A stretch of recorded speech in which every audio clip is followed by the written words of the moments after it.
المشرقين ورب المغربين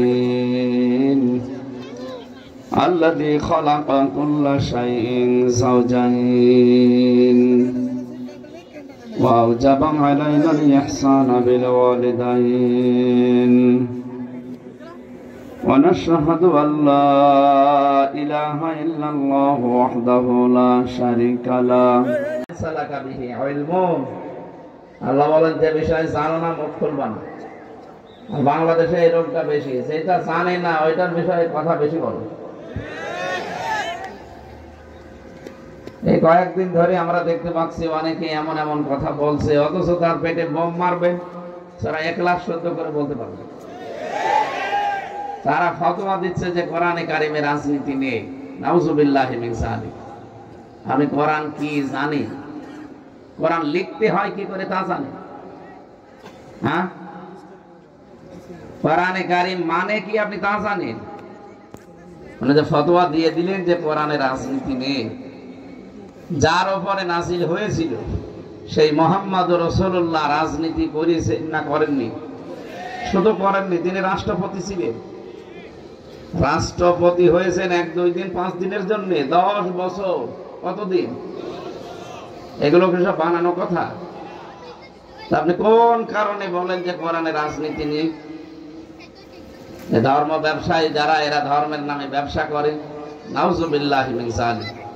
এই কথাগুলো বুঝে হোক না বুঝে হোক যারা বলেছে তাদের ঈমান চলে গেছে। কারণ আপনি সরাসরি হাত দিয়েছেন নবীর ওয়ারিসদের গায়ে। আলেম ওলামা শুধু আলেম ওলামা নয়, এরা সরাসরি নবীর উত্তরাধিকারী। আল উলামা ওয়ারাসাতুল আম্বিয়া। সুতরাং এ বিষয়ে আমাদের সতর্ক থাকা দরকার। যারা এগুলো করছে নিজের দুনিয়া আখিরাত সব নষ্ট করে ফেলছে। হাজারো মানুষের ভেতরে প্রতিক্রিয়া দেখা দিচ্ছে, আপনার প্রতি খারাপ ধারণা করছে মানুষ যে এটা মানুষ নাকি অন্য কিছু।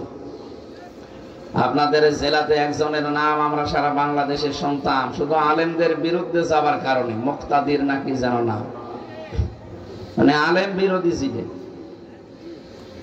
এক শ্রেণীর আলেমদেরকে এনে বিরোধিতা করতে, এ কারণে সারা দেশের ভেতরে যেভাবেই হোক তার নাম প্রচার হয়ে গেছে যে লোকটা আলেম বিদ্বেষী। এখন আবার নতুন করে কোনো মানুষ যদি ওই আলেমদের মতো আরম্ভ করে, কালকে একজনের বক্তব্য শুনলাম, সে বলতেছে যে 15 বছর কোরআনের অনুষ্ঠান করতে যেমন অনুমতি লেগেছে, আগামীতে আমরা যদি আসতে পারি এভাবে অনুমতি না একেবারে বন্ধই করে দেব। আপনি এগুলো করতেন তো পরে বলতে পারতেন না, এখনই বলে দিলেন, মানুষ তো সব বুঝে ফেলবে। এইগুলো তো এখনই বলে দেওয়া ঠিক হচ্ছে না। আপনারা করবেন আমরাও জানি, তো এগুলো পরে, এখনই বলার দরকার নেই।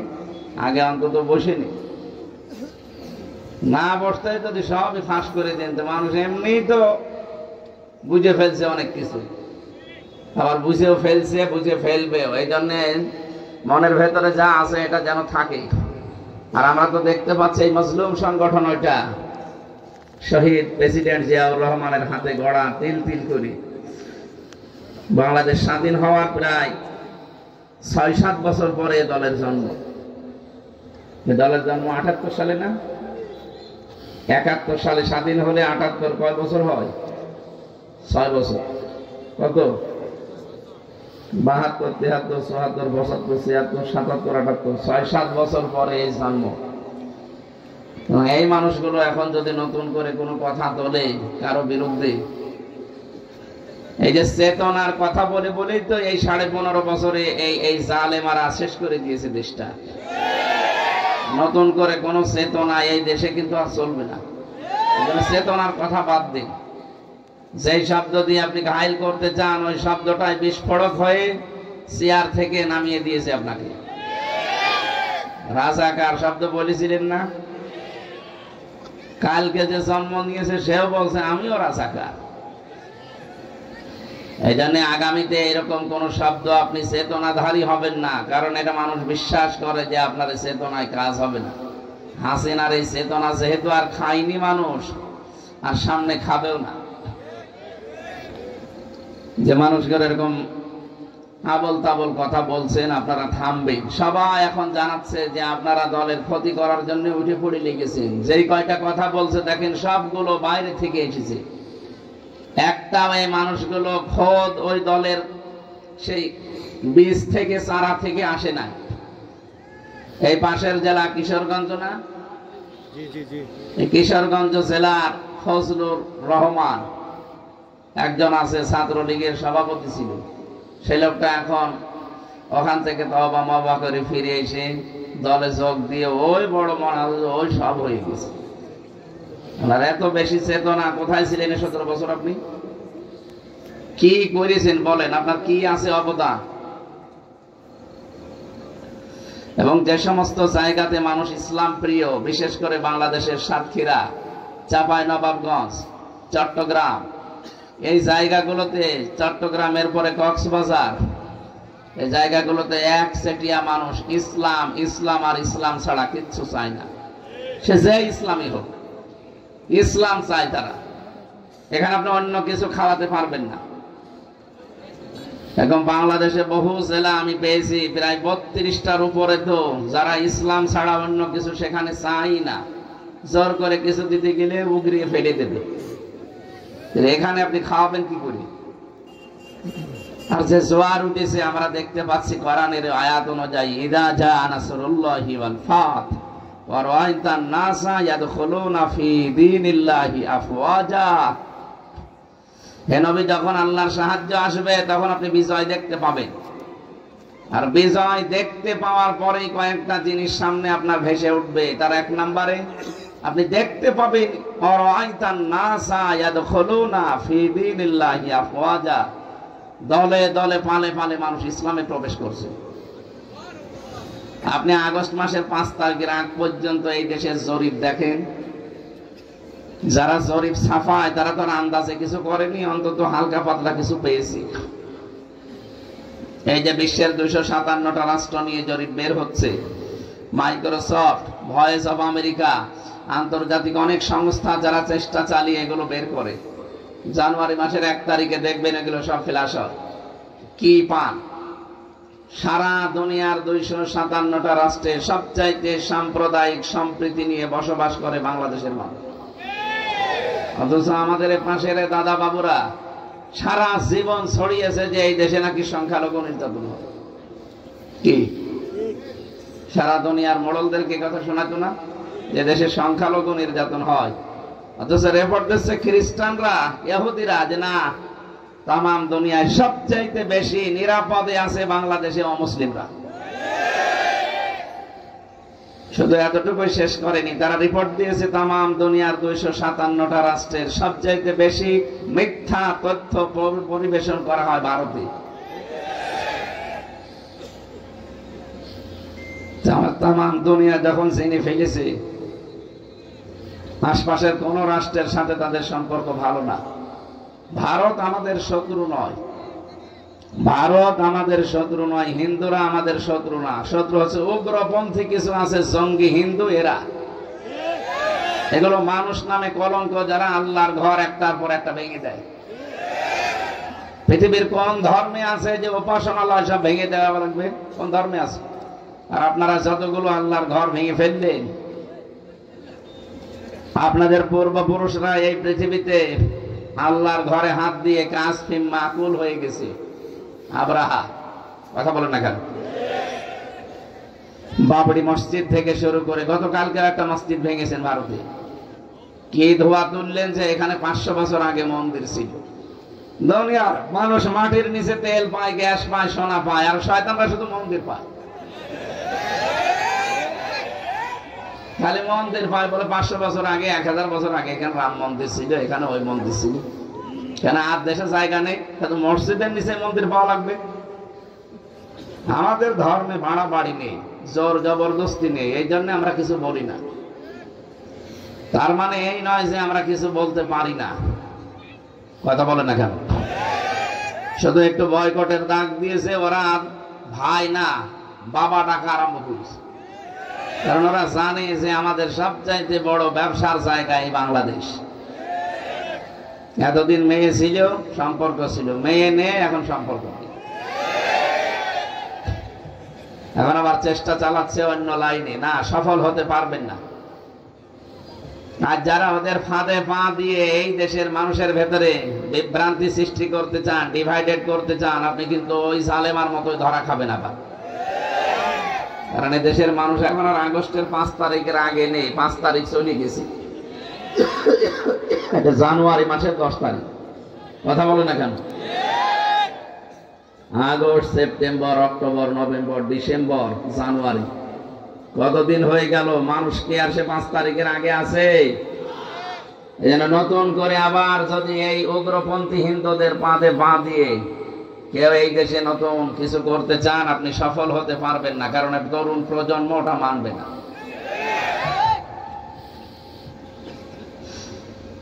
আমার ভাইরা, আমরা যে কথা বলার জন্য পর্যন্ত আসলাম, নেতৃত্ব যারা দিতে চাইবে, এরকম হয়ে যাচ্ছে না? অনেকে বলেছিলেন যে আমরা ধরে ধরে হাত কেটে দেব, বলেছিলেন তো চুরি যে করবে তার হাত কাটা যাবে, আপনার ভয় নেই।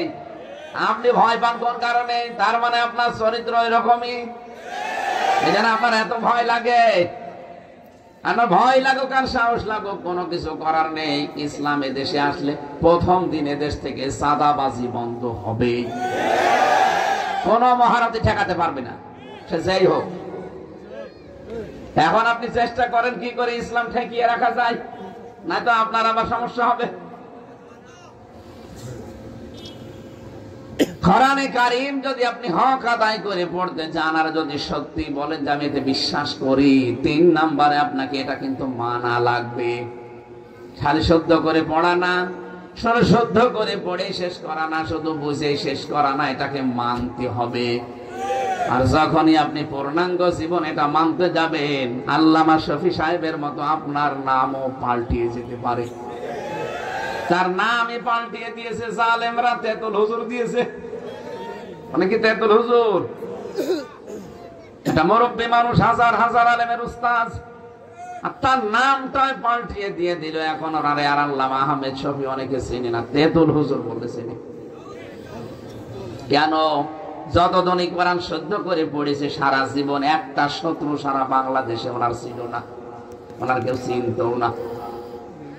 যতদিন নিজে শুদ্ধ করে বুঝেছেন, কেউ শত্রু ছিল না। যেই বলেছে না আমি এটা মানতে চাই, সারা দেশে আমি এটা মানতে চাই, তখনই ওনার নামে উল্টা পাল্টা। আমার মনে হয় আর কিছুদিন বেঁচে থাকলে ওনার রাজাকারের মামলাও খাওয়া লাগবে। অনুষ্ঠান ছিল কুষ্টিয়া থেকে আসতেছি, ওই জেলে যাওয়ার আগে আমার মনে হয় অলরেডি আমি ফেনী তখন পার হয়ে গেছি। ওসি সাহেব কোথা থেকে নাম্বার জোগাড় করে কল দিয়েছে, হ্যালো হুজুর আপনি কোথায়? যেহেতু ফেনী পার হচ্ছে, আপনি আসবেন না কেন? সকালে 4 জন মানুষ এসেছিল আমার থানায়, বিশাল বিশাল পাগড়ি মাথায় দিয়ে, সবুজ পাগড়ি। তার মানে আল্লাহর ওলি বোঝা যাচ্ছে, সিন্নি খাওয়া পার্টি। এই 4 জন এসে আমার কাছে লিখিত অভিযোগ দিয়ে গেল, আপনি নাকি রাজাকার, চিহ্নিত রাজাকার কুষ্টিয়ার। আপনি রাজাকার হয়ে এলাকায় আসবেন, আমি ওসি হতে থাকতে আপনাকে আমি আসতে দেব না, দয়া করে আপনি আসবেন না। আমি বললাম স্যার আপনি আমার চেনেন? না, কারণ আমি তো আর ওই আপনাদের ধর্মের লোক না, আমি একটা হিন্দু মানুষ। আপনার আমি নাম শুনেছি, কিন্তু ওইভাবে আমি দেখি মেখি নাই।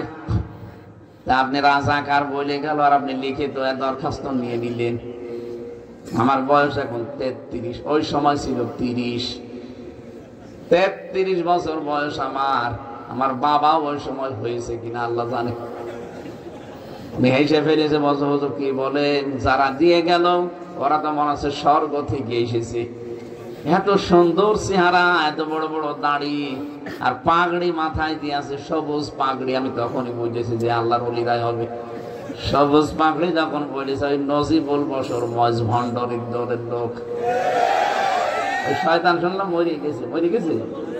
হ্যাঁ আলহামদুলিল্লাহ, মরে গেছে আলহামদুলিল্লাহ, আরো আগে মরার দরকার ছিল।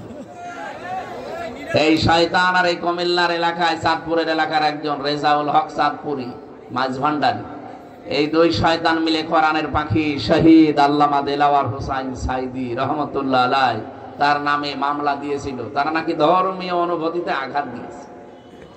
সারা জীবন যে লোকটা ধর্ম প্রচার করে গেল সে নাকি ধর্মীয় অনুভূতিতে আঘাত দিয়েছে, আর ওরা ধর্মের 12টা বাজাচ্ছে। এ বাংলাদেশের সবচাইতে ধর্মের 12টা বাজিয়েছে এই সুন্নি নামে কলঙ্ক কিছু মানুষ। কিসের সুন্নি? আপনি আপনার নামে লিখবেন আপনি বেদাতি। যত বেদাত সব ওদের ভেতরে পাবেন। ইয়ালি বাবা, কেল্লা বাবা, ফতে বাবা, এটা কি সুন্নাহ না বেদাত? সব নতুন করে বানিয়েছে। এদের সাথে কেউ মিলে জিকির করবেন না, কারণ আল্লাহর নামের পাশাপাশি অন্য কাউকে কেউ যদি ডাকে তার ডবল শাস্তি হবে। সূরা ফুরকানের ভেতরে আছে 68 নাম্বার আয়াত, ওয়াল্লাযীনা লা ইয়াদউনা মা'আল্লাহি ইলাহান আখার। সারাটা জীবন যে লোকটা হাসিনার 5 আটা গোলামি করে গেল সে নাকি তাদের বন্ধু। এই জন্যই তো মুনাফিকের শাস্তিটা যে বেশি হবে এমনি না, এই কারণে বেশি হবে। এরা এই দলও আছে, আবার ইসলাম যদি আসে দেখবেন ওরা আবার ওই দলও আছে। না, প্রচার যখন প্রকাশ যখন হয়ে গেছে ওই শয়তানরা যেন আর আসতে না পারে। ইসলামের এত ক্ষতি এই দেশে কাফেরদের দ্বারা হয়নি, ওই শয়তানদের দ্বারা যা হয়েছে। নতুন নতুন ইসলাম বানিয়ে মানুষদেরকে জাহান্নামের দিকে ঠেলে নিয়ে চলে যাচ্ছে। এখন অন্তত অনেকে চেষ্টা করছে, না এ তো ইসলাম না, আল্লাহর নাম আমি ডাকবো, সেখানে এ কিসের নাম শিখায়। সোহেল চৌধুরী নায়ক ছিল, নাম শুনেছেন? তাকে মেরে ফেলেছিল যে লোকটা আমার সাথে ছিল জেলখানায়, 25 বছর জেল কাটতেছে, মামুন। কিছুদিন আগে বের হয়েছে, দেখতাম আমরা রাত 2:30 3টায় উঠি তাহাজ্জুদ পড়ার জন্য, আর ও ওঠে জিকির করার জন্য। তাও সে জিকির জাত মতো জিকির তো হলে হয়, উঠে এসে জিকির শুরু করে, ইয়া রাসূলুল্লাহ ইয়া রাসূলুল্লাহ। কি গো? একদিন মাওলানা মামুনুল হক আর আমি ডাক দিলাম, ভাই এদিকে আসেন। কি করেন আপনারা? জিকির করি। কিসের জিকির? রসুলের এশকে। রসুলের এশকে জিকির করেন আপনি? কিসের এশক আপনার? আর ইয়া রাসূলুল্লাহ বলে কোনো জিকির আছে না? সবুজ পাগড়ি মাথায় দেওয়া একজন এসেছিল জেলখানায়, সেই লোকটার সাথে আমি ছিলাম। সে আল্লাহর ওলি আমারে শিখিয়েছে যে ইয়া রাসূলুল্লাহ ইয়া রাসূলুল্লাহ জিকির করলে তাড়াতাড়ি জেল থেকে বের হওয়া যায়। ওরে শয়তান, এ তো জিকির না, এ তো ফিকির, এর একটা ধান্দা। না, যে শিখিয়েছে সেও হয়তো জানে না, আর আপনি যা শিখেছেন আপনি না জেনে শিখেছেন। এটা জিকির না। আপনি যদি জিকির শিখতেই চান, একটা ইবাদত এটা। জিকির কিন্তু খেলাধুলার জিনিস না। জিকির কি? আর ওই শয়তানরা নাচানাচি করে জিকিরটার 12টা বাজিয়ে দিয়েছে। জিকির একটা ইবাদত। বলেন তো, একটা ইবাদত যদি হয় তার নির্ধারিত একটা সিস্টেম থাকবে না? নামাজ যেমন একটা ইবাদত, নামাজ আন্দাজে যেরকম পড়লে হবে, তার একটা সিস্টেম নেই। নামাজের আগে 13টা ফরজ আছে। কয়টা? নামাজের ভেতরে বাইরে মিলে 13টা ফরজ। 13টা ফরজের 1 নাম্বার ফরজ আছে শরীর পাক, কাপড় পাক। এগুলো আছে না? শরীর পাক বলতে আমরা কি বুঝি? শরীর মানে শুধু সাজে হাত বডি, এটা নাই গোসল করলে, ওযু করলে সাবান সোডা দিয়ে আপনি পরিষ্কার করে ফেললেন, পাক পবিত্র হয়ে গেল। কিন্তু শরীর তো শুধু এতটুকু না। আমার পরিবার একটা শরীর, আমার সমাজ একটা শরীর, এই বিশ্বটা একটা শরীর। এই জন্য নবীজি জানিয়েছেন তামাম দুনিয়ার মুসলমানেরা সব একটা শরীরের মতো। কোন জায়গায় যদি একটু কষ্ট হয়, সারা দুনিয়ার মানুষ যেন টের পায় যে হ্যাঁ অমুক জায়গায় আঘাত লেগেছে। আমার চোখে ব্যথা হলে পুরা শরীর টাটায় না? পুরা শরীর টের পেয়ে যায় না যে না অমুক জায়গায় ব্যথা? তামাম দুনিয়ার সব জায়গায় কোন মুসলমান যদি বিপদে পড়ে, অবশ্যই অবশ্যই আপনার এই 220 কোটি 210 কোটি মুসলমান আছে, সবার ভেতরে একটা কষ্ট আসবে। আর যদি না আসে বুঝবেন যে ওটা মুসলমান না। মুসলমানের যদি কিছু হয় অবশ্যই আরেক মুসলমানের কষ্ট হবে। আর যদি ওর কিছু হওয়ার পরে আপনার ভেতরে কোনো প্রতিক্রিয়া না আসে, বুঝবেন যে না ও মুসলমান না, ও মুসলমানের আরো শত্রু। বলেন তো, শরীর পাক এই শব্দ শোনার পরে আপনি গোসল করে ওযু করার পরে সাবান শ্যাম্পু দিয়ে একেবারে পাক পবিত্র হয়ে চলে গেলেন মসজিদে। এখান থেকে কসবা যে মসজিদ আছে, এই মসজিদে যাবার সময় দেখলেন যে রাস্তার মাঝে একজন শাবনূর দাঁড়িয়ে আছে। কে? এটা আল্লাহর ওলি। এখন ওরে আপনি দেখার পরে দেখলেন নাউজুবিল্লাহ আস্তাগফিরুল্লাহ, চলে গেলেন মসজিদে, ওখানে নামাজে দাঁড়িয়ে তেলাওয়াত করছেন আলহামদুলিল্লাহি রাব্বিল আলামিন, আর মাঝে মাঝে আপনার মনে হবে আমি কি দেখলাম, আমি কি বেশি বললাম? এটা মনে হবে কিনা বলেন তো? তাহলে এখন কি আপনি শাবনূরকে মেরে ফেলবেন? কি করবেন? তাকে পবিত্র করা লাগবে না? কে দিয়ে পবিত্র করবেন? পানি ঢেলে দেবেন না, তাকে পবিত্র করার জন্য বোরকা লাগবে। হ্যাঁ, কথা বললেন না কেন? এখন এই বোরকা দেওয়ার দায়িত্ব কি আমার নাকি ওর স্বামীর, ওর বাবার, ওর বড় ভাই? এই কথা বলছেন না কেন? সর্বোপরি রাষ্ট্রের যিনি দায়িত্বে আছে তার। এই জন্যই তো আমরা এত পাগল হয়ে যাই। এই দেশে এমন কিছু বিধান আছে যেটা ওয়াজের মাধ্যমে হবে না, হামসা কিয়ামত পর্যন্ত ওয়াজ করলেও সম্ভব না, এটার জন্য আইন লাগবে। এই দেশের 300 এমপির ভেতরে 151 জন এমপি যদি মুফতি আমিনের মতো হয়ে যায়, 300 এমপির ভেতরে 151 জন এমপি যদি এই যে আমাদের জামাতের আমির ডাক্তার শফিকুর রহমানের মতো হয়ে যায়, যারা কোরআনে কারিম বুকের ভেতরে নিয়ে সংসদে ঢুকবে, প্রথম দিনই যদি আইন পাশ করতে পারে যে মাননীয় স্পিকার আমরা পর্দার আইন চাই, হেজাব ছাড়া কেউ বাইরে যেতে পারবে না, উনি যদি বলে কারা কারা চান হাত তোলেন, 151 জন যদি হাত তোলে, বলবে হ্যাঁ জয়যুক্ত হয়েছে, হ্যাঁ জয়যুক্ত হয়েছে, এটা আজকে থেকে পাশ হয়ে গেল, কালকে থেকে কোনো সকিনারে আর বেপরদায় পাওয়া যাবে না।